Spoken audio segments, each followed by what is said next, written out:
بسم اللہ الرحمن الرحیم۔ شروع اللہ تعالیٰ کے بابرکت نام سے جو بڑا مہربان اور نہایت رحم فرمانے والا ہے۔ کل ہم نے ذکر کیا تھا حضرت فضیل بن عیاض کا۔ آج کی ویڈیو میں بھی ہم انہی کی زندگی کے اہم حالات اور واقعات بیان کریں گے۔ گزارش ہے کہ ویڈیو کو توجہ اور انتہائی دھیان سے آخر تک لازمی سنیں تاکہ ان اللہ والوں کی باتوں کی تاثیر آپ کی روح میں اتر سکے۔ حضرت فضیل بن عیاض کی توبہ کا واقعہ۔ ایک مرتبہ رات میں کوئی قافلہ آ کر ٹھہرا اور اس میں ایک شخص قرآن مجید کی آیات تلاوت کر رہا تھا۔ ترجمہ یعنی کیا اہل ایمان کے لیے وہ وقت نہیں آیا کہ ان کے قلوب اللہ کے ذکر سے خوف زدہ ہو جائیں؟ اس آیت کا حضرت فضیل کے قلب پر ایسا اثر ہوا جیسے کسی نے تیر مار دیا ہو، اور آپ نے اظہار افسوس کرتے ہوئے کہا، یہ غارت گری کا کھیل کب تک جاری رہے گا؟ اور اب وہ وقت آ چکا ہے کہ ہم اللہ کی راہ میں چل پڑیں۔ یہ کہہ کر زاروں قطار رونے لگے۔ اس کے بعد سے مشغول عبادت و ریاضت ہو گئے اور ایک صحرا میں جا نکلے جہاں کوئی قافلہ پڑاؤ ڈالے ہوئے تھا، اور اہل قافلہ سے کوئی کہہ رہا تھا کہ فضیل ڈاکے مارتا ہے، لہٰذا ہمیں راستہ تبدیل کر لینا چاہیے۔ یہ سن کر آپ نے فرمایا، اب قطعی بے خوف ہو جاؤ، اس لیے کہ میں نے راہزنی سے توبہ کر لی ہے۔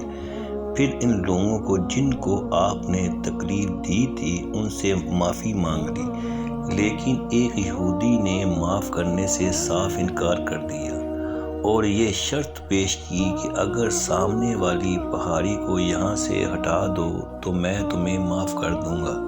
چنانچہ آپ نے اس کی مٹی اٹھانا شروع کر دی۔ اتفاق سے ایک دن ایسی آندھی آئی کہ وہ پوری پہاڑی اپنی جگہ سے ختم ہو گئی، اور یہودی نے یہ دیکھ کر اپنے قلب سے آپ کی دشمنی ختم کر دی اور عرض کیا، میں نے یہ عہد کیا تھا کہ جب تک میرا مال واپس نہیں کرو گے میں آپ کو معاف نہیں کروں گا، لہٰذا اس وقت تکیے کے نیچے اشرفیوں کی تھیلی رکھی ہوئی ہے، وہ آپ اٹھا کر مجھے دے دیں تاکہ میری قسم کا کفارہ ہو جائے۔ چنانچہ وہ تھیلی اٹھا کر آپ نے اس کو دے دی۔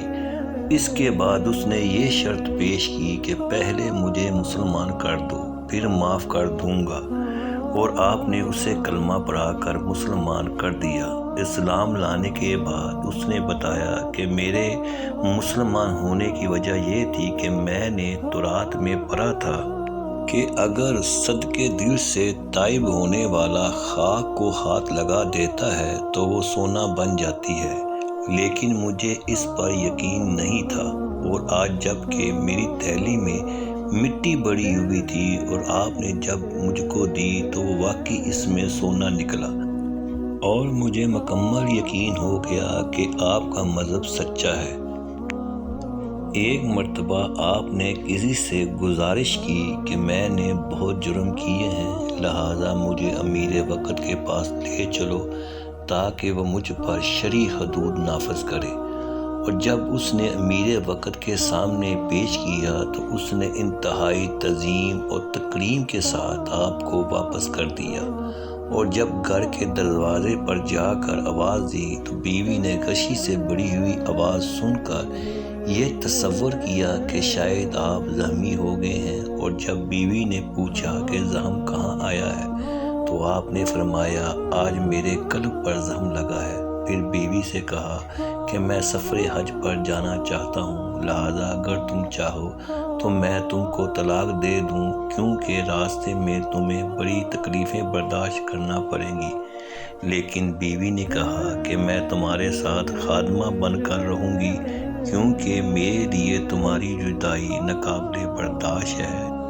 چنانچہ آپ نے انہیں بھی اپنے ساتھ لے لیا، اور اللہ تعالیٰ نے راستے کی تمام مشکلات دور فرما دی۔ آپ نے مکہ معظمہ میں پہنچ کر کعبۃ اللہ کی مجاورت اختیار کر لی اور مدتوں حضرت امام ابو حنیفہ رضی تعالیٰ عنہ کی خدمت میں رہ کر علم حاصل کیا اور عبادت و ریاضت میں مراج کمال تک رسائی حاصل کی۔ اہل مکہ آپ کے گرد جمع رہتے اور آپ اپنی اچھی باتوں سے انہیں متاثر فرماتے رہتے۔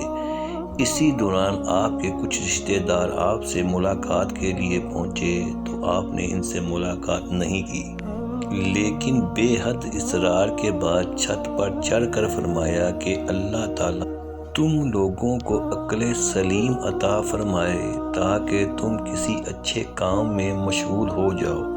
یہ الفاظ ان لوگوں پر کچھ ایسے مؤثر ہوئے کہ ان پر غشی طاری ہو گئی اور تمنائے ملاقات لیے وطن واپس چلے گئے۔ آج میں اس سلسلے کو یہیں پر اختتام کرتا ہوں، کل پھر حضرت فضیل بن عیاض کی شخصیت کے متعلق یہیں سے بات شروع کریں گے۔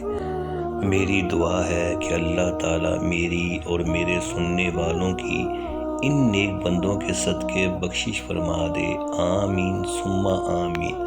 آخر میں میرے سننے والوں سے گزارش ہے کہ درود پاک پڑھ لیں، صلی اللہ علیہ وآلہ وسلم۔ شکریہ۔